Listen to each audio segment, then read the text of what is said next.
Bismillahirrahmanirrahim.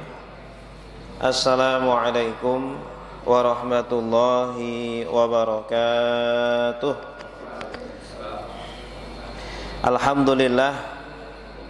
Alhamdulillahi rabbil alamin. Wabihi nasta'inu ala umuri dunya waddin. Wassalatu wassalamu ala asyrafil anbiya wal mursalin wa ala alihi wa sahbihi ajma'in, amma ba'du. Subhanaka la ilma lana illa ma 'allamtana innaka antal alimul hakim wa tub 'alaina innaka antat tawwabur rahim. Rabbi shrah li sadri wa yassir li amri wahlul 'uqdatam min lisani yafqahu qawli. Bismillahilladzi la yadurru ma'asmihi syai'un fil ardi wala fis sama'i wa huwas sami'ul 'alim. Nawaitu ta'lima wa ta'alluma wa tadhkira wa tadhakkura wa naf'a wal intifa'a wal ifadata wal istifadata wal hatha ala tamassuki bi kitabillahi wa sunnati rasulih wa batigha'a wajhillahi ta'ala. Jamaah salat maghrib Masjid Al-Mubasyirin, kaum muslimin muslimat, mu'takifin mu'takifat yang dirahmati oleh Allah. Alhamdulillah, mari kita kembali memuji dan bersyukur kepada Allah Subhanahu wa ta'ala yang masih memberikan nikmat-nikmatnya kepada kita semuanya, sehingga kita masih bisa melaksanakan ibadah sholat maghrib berjamaah. Kita masih bisa melakukan thalabul ilmi dan juga ibadah-ibadah yang lainnya. Semoga kita selalu diberikan bimbingan oleh Allah, selalu diberikan taufik, kemudahan, agar selalu dalam ketaatan kepadanya. Amin ya rabbal alamin. Salawat serta salam semoga selalu tercurahkan untuk Nabi mulia, Nabi tercinta, Nabi Muhammad sallallahu alaihi wasallam. Semoga kita senantiasa mengikuti suri tauladannya, melaksanakan perintah-perintahnya dan menjauhi larangan-larangannya. Baik Bapak Ibu yang dimuliakan Allah, pada malam ini insyaallah kita akan melanjutkan kajian kita Kitab Al-Kabair, dosa-dosa besar, karangan Al-Imam Al-Hafidh Al-Zahabi rahimahullahu ta'ala rahmatan wasi'ah.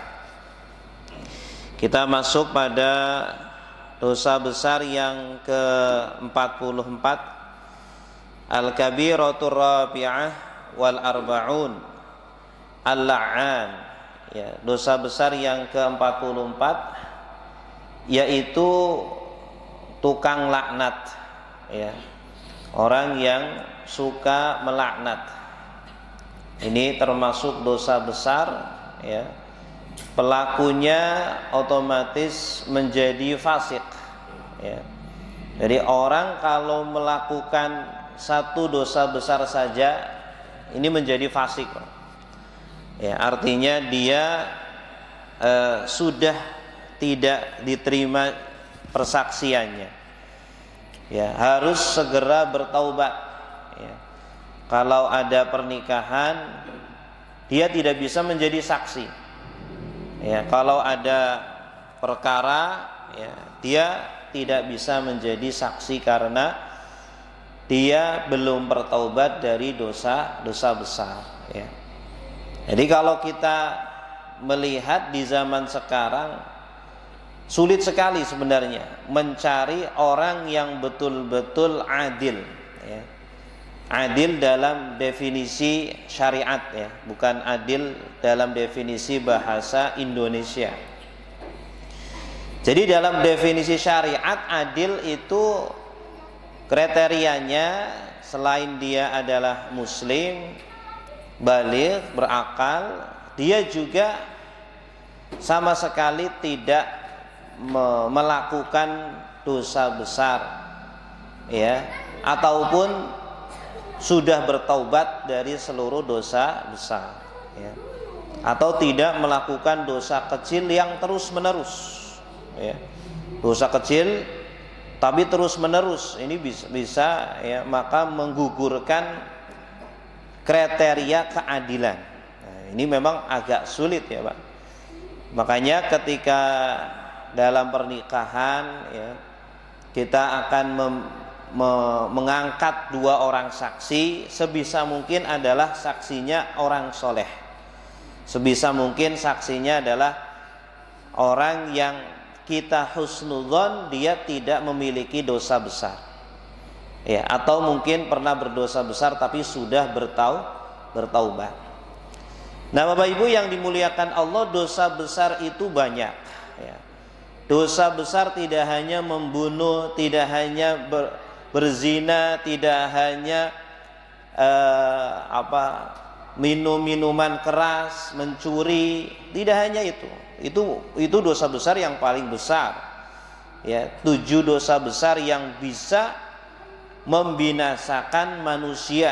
Di antaranya adalah ya al-isyraku billah, menyekutukan Allah, berzina, mencuri dan seterusnya. Nah, ternyata tidak hanya 7 itu ya. Bahkan Al-Imam Al-Zahabi menyebutkan di sini ada sekitar 70 ya dosa besar ya. Dan berlevel-level dari yang paling besar ya sampai sedang sampai level yang paling kecil. Ibnu Hajar Al-Haytami juga di dalam kitabnya, beliau punya kitab ya yang membahas juga tentang dosa-dosa besar, bahkan beliau menghitung ada ratusan ya. Ada ratusan dari dosa-dosa besar yang ada di dalam agama kita. Nah Bapak Ibu yang dimuliakan Allah, pada malam ini kita akan membahas tentang dosa besar al-la'an ya. La'an itu artinya adalah orang yang tukang atau sering melaknat ya. Melaknat itu artinya apa? Orang yang suka mendoakan atau menyumpahi orang lain agar dijauhkan dari rahmat Allah Subhanahu wa taala. Ya. Semoga kamu kejatuhan batu, semoga kamu mati, semoga kamu kesambar bledek. Nah, ini termasuk ya laknat. Jadi menyumpahi, kalau bahasa kita itu apa? Nyumpahi orang agar terkena celaka, agar terkena musibah, agar terkena azab. Ini walaupun ya mungkin kita dalam kondisi terzalimi ya, sebisa mungkin menghindari doa-doa seperti itu. Sebisa mungkin menahan lisan kita atau tangan kita ya, menulis atau mengucapkan kata-kata yang buruk, mendoakan saudara kita ya, untuk mendapatkan musibah. Na'udzubillah min dzalik. Karena ini termasuk maksiatnya lisan Bapak Ibu sekalian ya. Jadi di antara maksiatnya lisan adalah selain berdusta, ya menipu, ya. Selain itu juga suka menyumpahi, suka melaknat baik kepada manusia atau kepada binatang, ya. Atau kepada benda. Ya, jadi jangan kira bahwa nyumpahin itu kepada orang saja, ya. Nyumpahin kepada binatang pun tidak diperbolehkan. Nyumpahin kepada benda kendaraan kita, seumpama ya motor atau mobil kita atau rumah kita, ya Itu tidak boleh disumpahi. Ya, kita malah nanti yang akan rugi. Baik Bapak Ibu yang dimuliakan Allah, ya, beberapa dalil. Al-Imam Az-Zahabi menyebutkan beberapa hadis yang dan juga ayat yang menjelaskan tentang bahayanya melaknat orang lain, bahayanya nyumpahi orang lain, ya. Di antaranya adalah sabda Nabi sallallahu alaihi wasallam, "Sibabul muslimi fusuqun wa qitaluhu kufrun." Ya. Sibabul muslimi, mencela orang muslim, menghina orang muslim, merendahkan, ya. Pokoknya semua ucapan yang menyakiti orang muslim, menyakiti saudara kita, atau tidak harus muslim, ya, manusia, ya, menyakiti saudara kita dengan ucapan, dengan mengejek, dengan menghina, ya, merendahkan, merobek kehormatan atau harga dirinya, kata Nabi, itu adalah perbuatan fasik, ya. Jadi kalau fasik itu artinya, ya, fasik itu dari kata fasako, artinya adalah keluar dari ketaatan, ya. Artinya orang sudah tidak taat, orang sudah menjadi pelanggaran lah, kalau bahasa kita pelanggaran. Dan kalau sudah pelanggaran berarti itu merupakan dosa besar. Menghina saudara kita saja, ya, mengatakan bodoh, ya, atau mengatakan saudara kita itu tolol atau hewan, ya. Nah ini baik bercanda ataupun serius, ya. Bercanda sudah tidak bisa, apalagi serius. Ini adalah termasuk perbuatan fasik, ya. Apalagi kalau ini dilakukan oleh naudzubillah tokoh agama, ya, penceramah, ya, di atas panggung orang-orang memanggil dia ustadz, memanggil dia kiai, memanggil dia ulama, ya. Kok kemudian malah mencontohkan, ya, ucapan-ucapan yang menghinakan orang lain? Ini dosanya jauh lebih besar, ya. Dosanya jauh lebih berbahaya, karena apa? Ini berhubungan dengan orang banyak, ya. Yang kalau kita menghina orang lain face to face, ya, hanya berdua saja masih mending, ya. Orang yang kita hina tidak begitu malu, ya, harga dirinya tidak begitu jatuh. Tapi kalau dia dihina di hadapan ribuan manusia kaum muslimin, kira-kira malunya gimana, Pak? Luar biasa malunya, ya. Makanya kemudian kita harus berhati-hati, apalagi zaman sekarang di mana banyak orang mencari rupiah dengan cara menghina orang lain, mencari-cari kelemahan orang lain, dibuka aib-aibnya, dibuka borok-boroknya di YouTube, dijadikan konten, ini. Jadi semakin dia itu membuka aibnya orang lain, semakin banyak viewernya, dan itulah yang dicari Bapak Ibu sekalian, ya. Nah ini kira-kira uang yang dihasilkan dari cara seperti ini kira-kira halal atau haram Bapak Ibu sekalian? Halal atau haram, ya? Cari-cari kelemahan ini ustadz tolol, ini ustadz sesat, ini ustadz, dan seterusnya dan seterusnya. Ini berbahaya sekali. Apalagi kalau yang di aib, yang di caci maki, yang dihina-hina, ini adalah ulama betulan, ulama yang lurus, ulama yang tidak macam-macam, ya.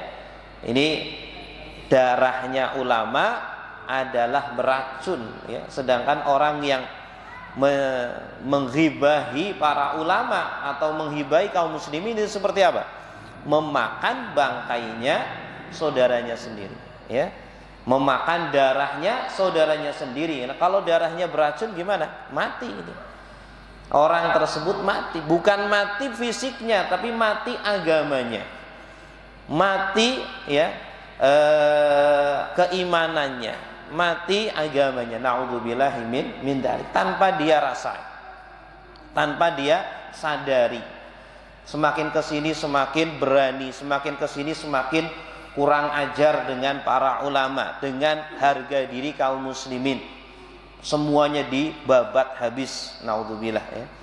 Ini zaman, memang zaman akhir Pak, zaman fitnah, fitnatud dunya, ada fitnah al-haya, fitnatul mahya, fitnah kehidupan, ada fitnatul mamat, fitnah kematian ya. Selain nanti ada fitnah ad-dajjal dan fitnah azab kubur ya. Ini makanya kita setiap sebelum salam salat itu dianjurkan berdoa, Allahumma inni a'udzubika min adzabil qabri wa min adzabin nar. Ya, aku berlindung kepadamu ya Allah dari azab kubur dan azab neraka, wa min fitnatil mahya, dari fitnahnya kehidupan. Fitnah kehidupan itu bagaimana?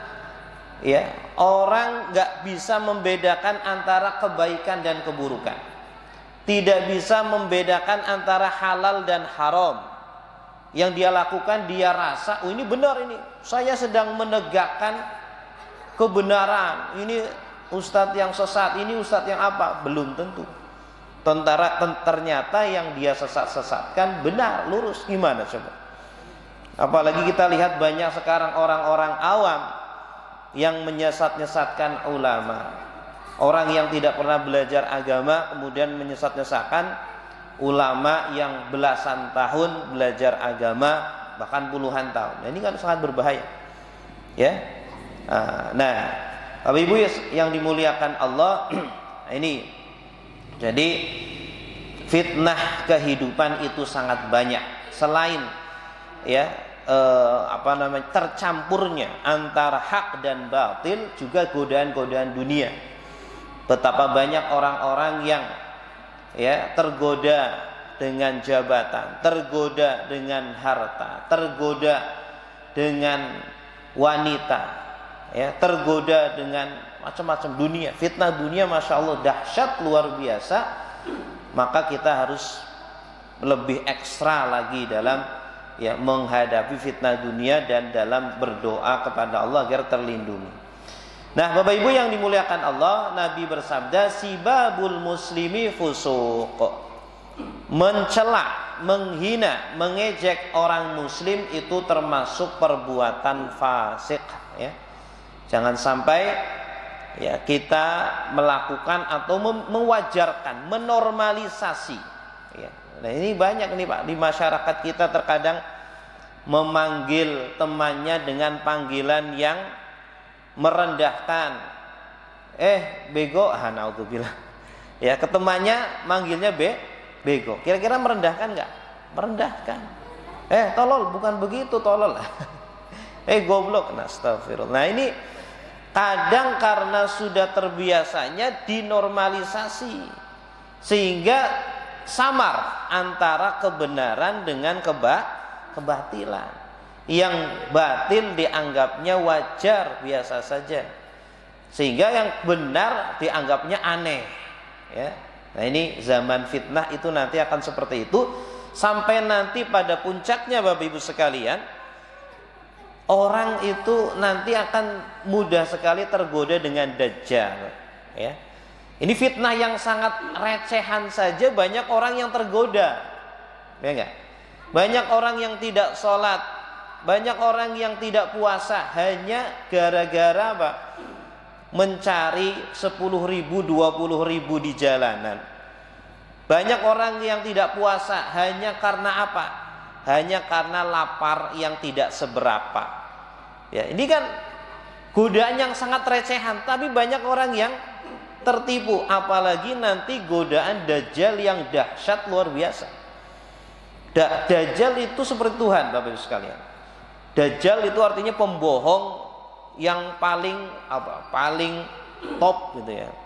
Dajjal itu saking dahsyatnya fitnah Dajjal sampai bisa menghidupkan orang mati. Orang yang sudah terbujur kaku, sudah nggak ada nyawa, bisa dihidupkan lagi.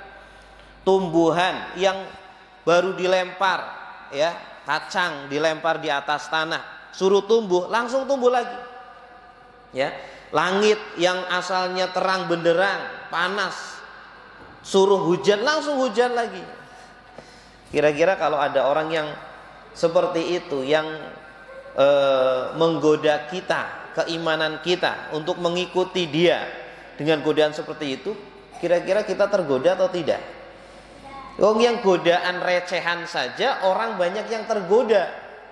Ya, hanya demi 10.000, 20.000 dia sampai tidak sholat Jumatan, dia sampai tidak puasa, apalagi godaan yang lebih berat daripada itu. Na'udzubillah min.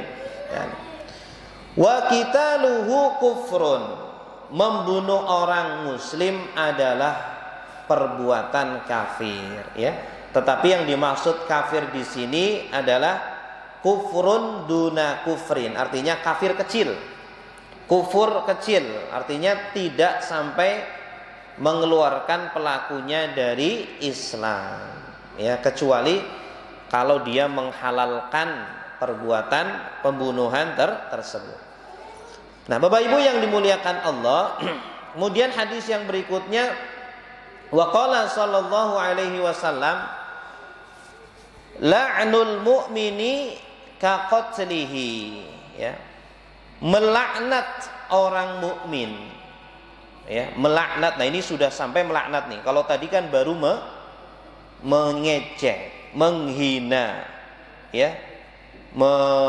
Jadi ucapan itu terkadang bisa menjadi doa, ya. Makanya kita hati-hati kepada anak kita kalau berucap. Jangan sampai berucap yang buruk, ya. Karena di antara sebagian doa-doa itu dititipkan pada ucapan-ucapan kita. Ya, makanya sebisa mungkin kita selalu berpikir positif sehingga yang keluar dari mulut kita juga yang positif-positif, ya. Dan biasanya apa yang kita pikirkan, apa yang kita ucapkan, itulah yang nyata akan terjadi. Ya, yang nyata akan terjadi. Makanya ucapkanlah ucapan-ucapan yang baik, yang positif. Nah, kata Nabi sallallahu alaihi wasallam, la'nul mu'mini ka qatlihi, ya. Melaknat orang mukmin itu seperti membunuhnya. Ya, artinya apa?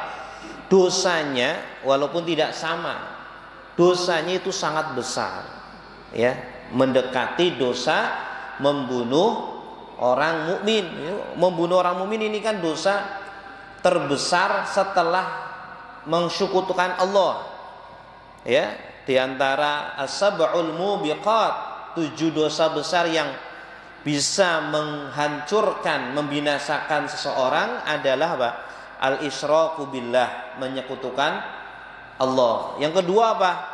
Ya, membunuh saudaranya sendiri. Wal qatl, ya, membunuh. Nah, ini melaknat orang mukmin ini dosanya mendekati seperti dosa membunuh saudara-saudara sendiri. Wa fi sahihi Muslim an Rasulillah sallallahu alaihi wasallam, di dalam sahih Muslim, ya, Rasulullah sallallahu alaihi wasallam bersabda, la yakunu al-la'anun syufa'a wala syuhada'a yaumal qiyamah. Tidaklah para pelaknat, orang-orang yang tukang melaknat, tukang nyumpahin, ya, tidaklah mereka akan bisa memberi syafaat, tidak akan bisa memberikan pertolongan nanti di akhirat, tidak juga bisa menjadi saksi nanti di hari kiamat. Nah, ini hadis menjadi dalil dan hujjah bahwa sesama muslim itu bisa memberikan syafaat. Ya, jadi yang bisa memberikan syafaat tidak hanya nabi, tidak hanya tidak hanya Al-Qur'an, tidak hanya puasa, ya, tetapi juga sesama manusia, sesama kaum muslimin itu bisa memberikan syafaat. Ya, kita nanti di akhirat, ya, yang dahulu di dunia selalu beribadah bersama, selalu berjamaah bersama, menuntut ilmu bersama, ya. Kemudian nanti di akhirat tidak mendapati saudara-saudara kita yang dahulu di dunia beribadah bersama, itu nanti bisa itu saudaranya itu meminta kepada Allah, ya Allah, fulan bin fulan, ya, kekasihku di dunia yang dahulu ibadah bersama, sholat di Masjid Al-Mubasyirin bersama, kajian juga bersama, kenapa tidak saya dapati di surga? Ya, kemudian Allah menjawab, saudaramu di neraka, ya.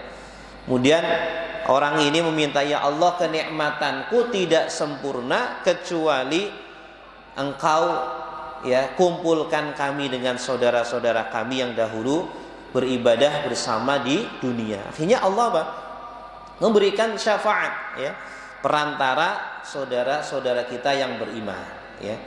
Sebaliknya, saudara-saudara kita yang di dunia, ya, istri kita, anak kita, sahabat-sahabat kita di dunia, ketika persahabatannya dan percintaannya itu hanya dilandasi dunia, itu justru nanti di akhirat akan menjadi musuh.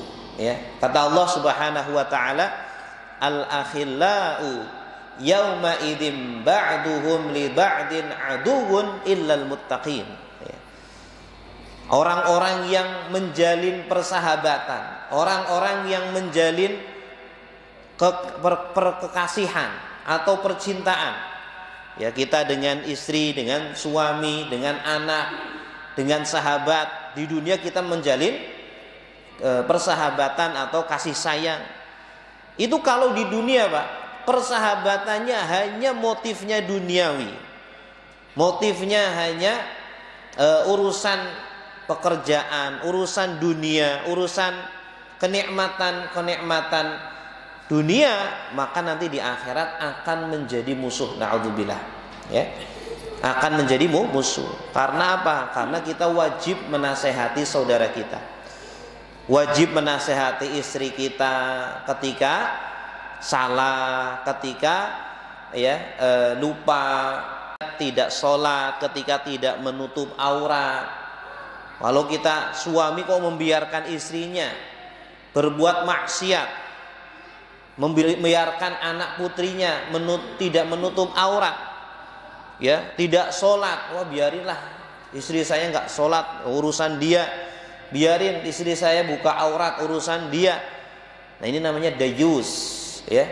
Dayus ini laki-laki yang membiarkan, ya, istrinya atau anak perempuannya atau anak laki-lakinya melakukan kemaksiatan di rumahnya dan dia biarkan. Na'udzubillahi min dzalik. Nah, ini Bapak Ibu yang dimuliakan Allah. Jadi sebisa mungkin, ya, kita di dunia ini menjalin persahabatan, kita niatkan karena Allah. Kita niatkan semoga persahabatan ini tidak putus hanya di dunia, tidak hanya motivasi dunia saja, tetapi juga motivasi akhirat. Nah, nanti orang-orang yang suka melaknat ini sama sekali tidak bisa memberikan syafaat, tidak akan bisa memberikan pertolongan kita nanti di akhirat. Ya, makanya kalau bisa, ya, kita tidak punya lah teman-teman yang sahabat-sahabat kok dikit-dikit marah, dikit-dikit ngelaknat, dikit-dikit nyaci maki, doakin kita, naudzubillah. Ya, ini selain menular penyakit seperti ini juga sangat berbahaya. Wa qala alaihi salatu wassalam, bersabda Nabi alaihi salatu wassalam, la yanbaghi lisiddiqin an yakuna la'anan. Tidak seyogianya bagi orang yang jujur, ya, siddiq, ya, orang yang benar keimanannya, tidak seyogianya orang yang jujur dan benar keimanan yang ada di dalam hatinya, tidak seyogianya dia pelaku laknat, dia tukang laknat, tidak seyogianya. Artinya apa? Jadi orang yang suka melaknat, suka nyumpahin orang lain, ini menunjukkan kekotoran hatinya. Orang yang suka melaknat, orang yang suka mengucapkan, mengeluarkan kata-kata kotor, menunjukkan bahwa hatinya kotor. Ya, kita nggak mungkin bisa lebah tidak bisa mengeluarkan madu kecuali kalau di dalamnya ada madu, ya kan? Kalau nggak ada madu, mana mungkin lebah bisa mengeluarkan madu? Begitu pula binatang-binatang yang kotor, ya, tidak mungkin dia mengeluarkan kotoran kecuali memang di dalam perutnya banyak kotoran, ya. Orang tidak mungkin mengeluarkan kata-kata kotor kecuali karena di dalam hatinya itu banyak kotoran. Karena hati itu ibarat wadah, ya, wadah yang menyimpan berbagai macam kebaikan atau keburukan.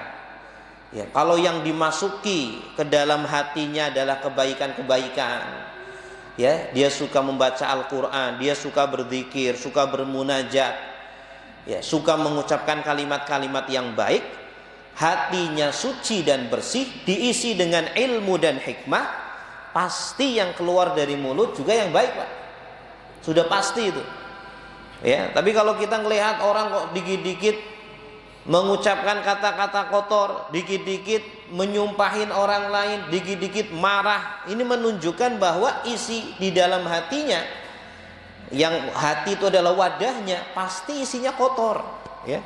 Gak mungkin keluar yang kotor sedangkan di dalam hatinya bagus-bagus, gak mungkin, ya kan? Pasti juga kok kotor. Makanya, ya, orang yang hatinya sudah ada keimanan, orang semakin beriman, maka pasti akan semakin menjaga lisannya. Orang yang semakin beriman, pasti yang keluar dari lisannya adalah yang baik-baik. Kata Nabi SAW, la yu'minu ahadukum man kana yu'minu billahi wal yaumil akhir falyakul khairan aw liyasmut, ya. Barang siapa yang beriman kepada Allah dan hari akhir, maka berkatalah yang terbaik. Usahakan yang terbaik, Pak. Ya. Kata Rasul, khairan artinya yang terbaik. Atau kalau tidak bisa, ya udah diam saja. Kemudian wa fil hadis, dan di dalam sebuah hadis, laisal mu'minu bi ta'an. Tidaklah seorang mukmin itu suka mencela. Ini. Orang mukmin ciri-cirinya tidak suka mencela, tidak suka menghina. Ini, Pak, kalau memang betul-betul mukmin, semakin kuat kemukminan seseorang pasti akan menjaga lisannya. Ya. Apalagi walaupun mungkin orang yang walaupun niatnya mungkin meluruskan, gitu ya. Terkadang orang menormalisasi penghinaan, alasannya karena mau meluruskan, gitu ya. Padahal Nabi SAW saja, ya, bersabda, ya, beliau tidak diutus dalam kondisi la'an, ma bu'istu la'anan.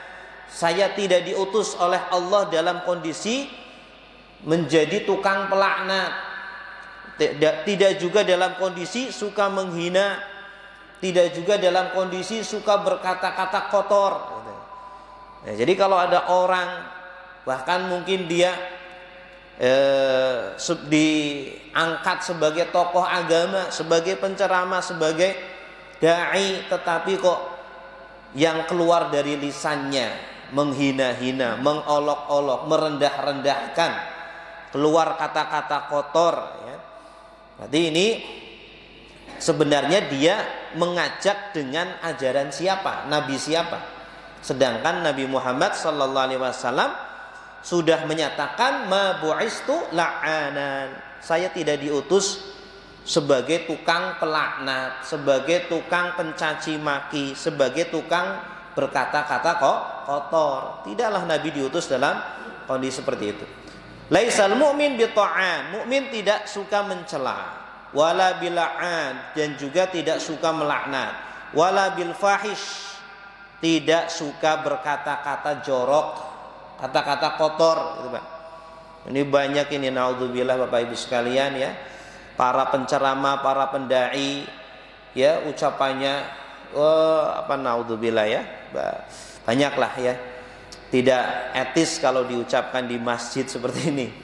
Ya, tapi kadang memang mereka menyesuaikan selera masyarakat.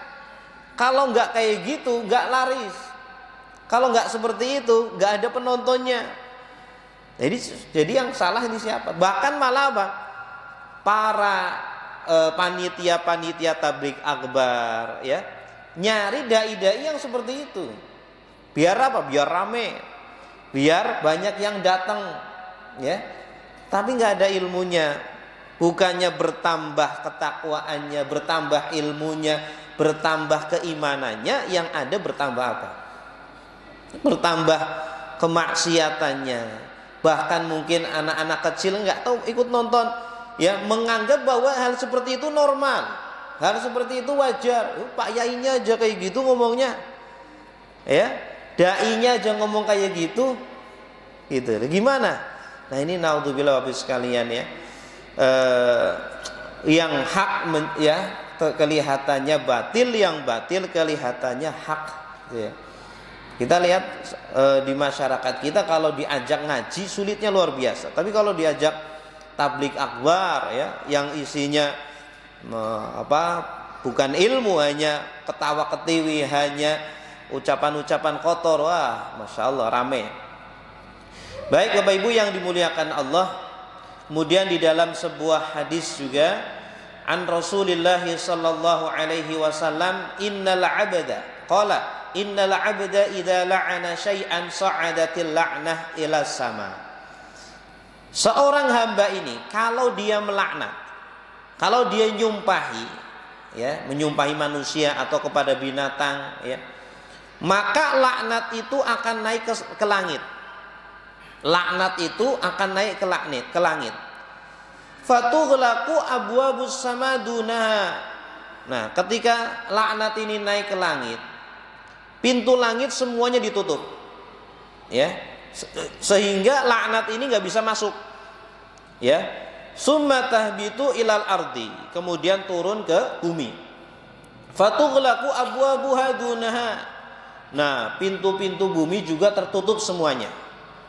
Nah, akhirnya kemana nih larinya laknat? Summa ta'khudhu yaminan wa shimalan. Akhirnya laknat ini ke kanan ke kiri mencari celah, mau naik gak bisa, mau turun juga gak bisa. Fa idza lam yajid mazaghan raja'at ilal ladzi la'ana. Sampai laknat ini tidak menemukan celah, akhirnya dia balik lagi kepada ya orang yang menjadi objek pelaknatan. Ya, seumpama ada A melaknat B. Ya, wah semoga kamu kecelakaan, semoga kamu Benar, memang A seumpama dalam kondisi terdolimi. Orang kalau terdolimi kan doanya bisa mustajab gitu ya. Kalau benar, maka si B ini yang mendolimi dan disumpahi bisa kena laknat itu. Atau wa illa, kalau ternyata tidak, ya si A ini tidak terdolimi, dia memang suka melaknat gitu ya. Jadi kalau ternyata si B yang dilaknat itu tidak berhak mendapatkan laknat, maka laknat itu akan balik kepada pelakunya. Naudzubillah ya. Jadi kalau kita nyumpahin orang, hati-hati Pak, bisa jadi balik lagi kepada kita. Ya, kalau memang orang yang dilaknat itu tidak berhak mendapatkan laknat.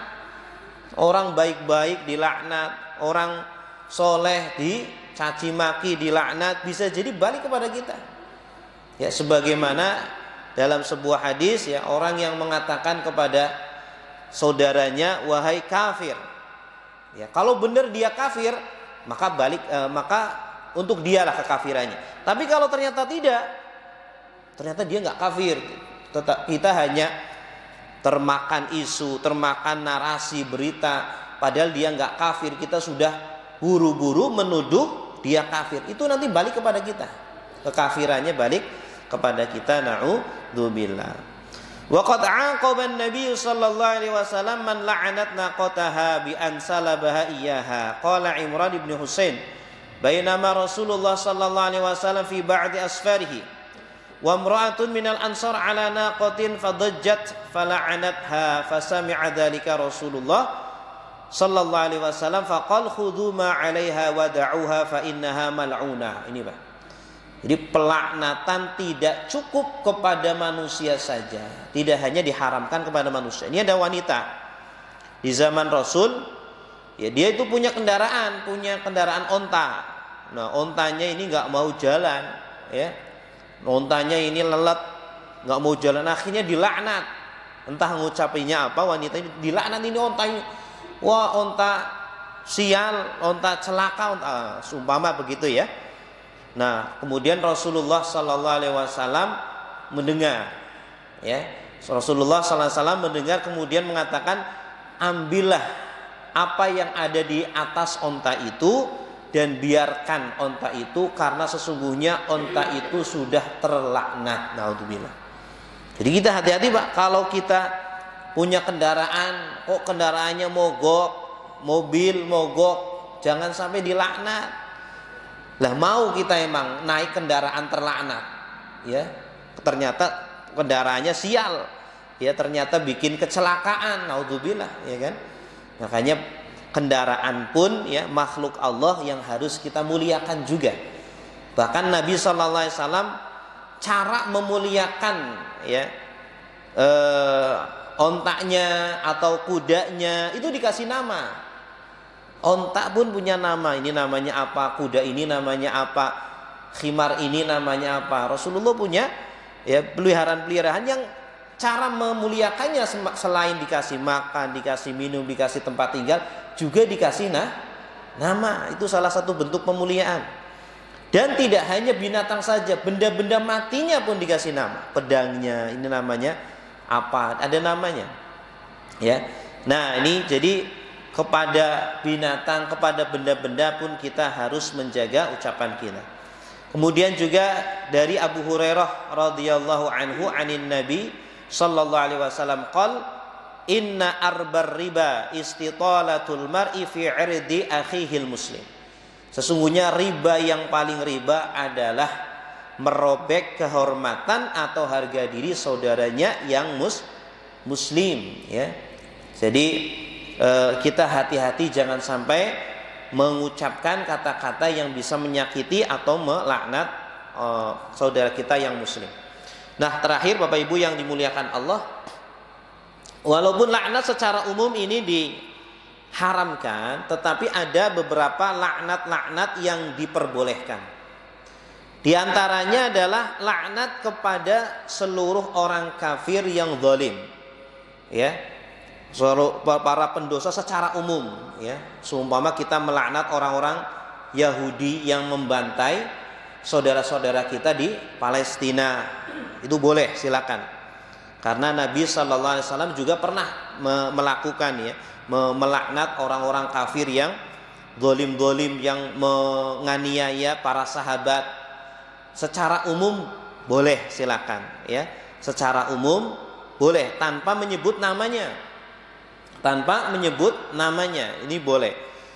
Ini karena kalau kita sebut namanya fulan bin fulan, bisa jadi nanti dia bertaubat. Kalau dia bertaubat gimana? Tiba-tiba dia mu'alaf, tiba-tiba dia masuk Islam. Lah kita sudah laknat dia. Ini masalahnya di situ. Makanya boleh, kata para ulama, melaknat orang-orang kafir yang zalim, ya, tetapi secara umum. Ya, Allahumma damir a'da'aka a'da'ad-din minal yahudidz zalimin. Ya Allah, hancurkanlah, binasakanlah musuh-musuhmu yang zalim. Ya, yaitu orang-orang Yahudi yang menzalimi. Kemudian yang kedua, boleh melaknat kepada orang-orang yang memang sudah dikhususkan di dalam Al-Quran atau di dalam hadis. Ya, seumpama Fir'aun, ya, Allah melaknat Fir'aun atau melaknat Abu Jahal, Abu Lahab, tabat yada abi lahabi watab. Memang sudah ada penyebutan nama secara khusus. Nah, maka silakan, boleh ya, tapi bukan dianjurkan, tapi boleh. Tapi lebih baik tidak perlu. Kemudian yang ketiga, haram melaknat mukmin ya secara khusus, ya, atau mukmin secara umum. Ya, semoga terlaknat semua kaum mukmin, ini haram hukumnya, ijma para ulama. Atau secara khusus fulan semoga terlaknat. Kemudian yang terakhir, melaknat kepada orang kafir atau orang zalim secara khusus. Ini udah kafir ini, tapi kita laknat secara khusus, namanya disebutkan. Atau orang mukmin yang zalim, diktator, mukmin tapi diktator, muslim tapi diktator, gimana nih? Boleh nggak melaknat orang seperti itu? Nah, ini di sini para ulama berbeda pendapat. Ada yang membolehkan, ada yang tidak.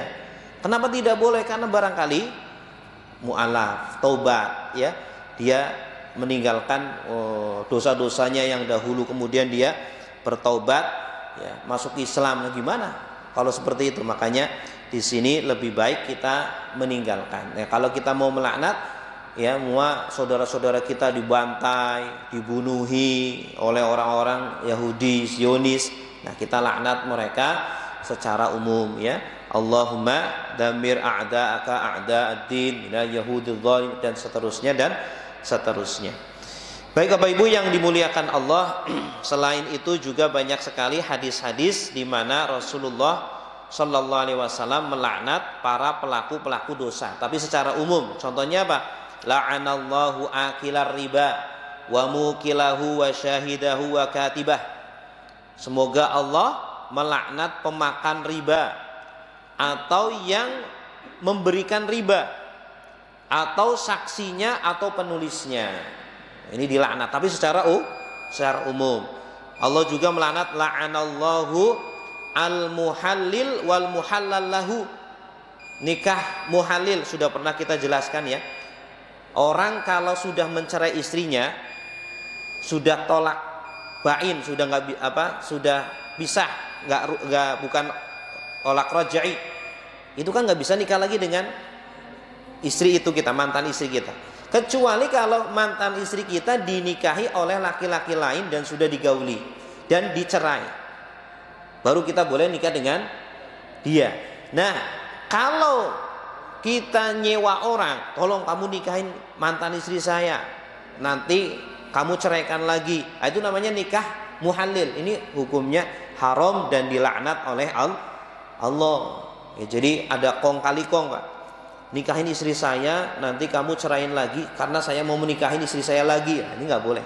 Ini termasuk dosa besar dan pelakunya mendapatkan laknat dari Allah Subhanahu wa ta'ala. Baik Bapak Ibu yang dimuliakan Allah, demikian yang bisa kita pelajari, kita sampaikan pada malam hari ini. Semoga bermanfaat bagi kita semuanya di dunia dan di akhirat. Amin ya rabbal alamin. Kita tutup dengan doa kafaratul majlis.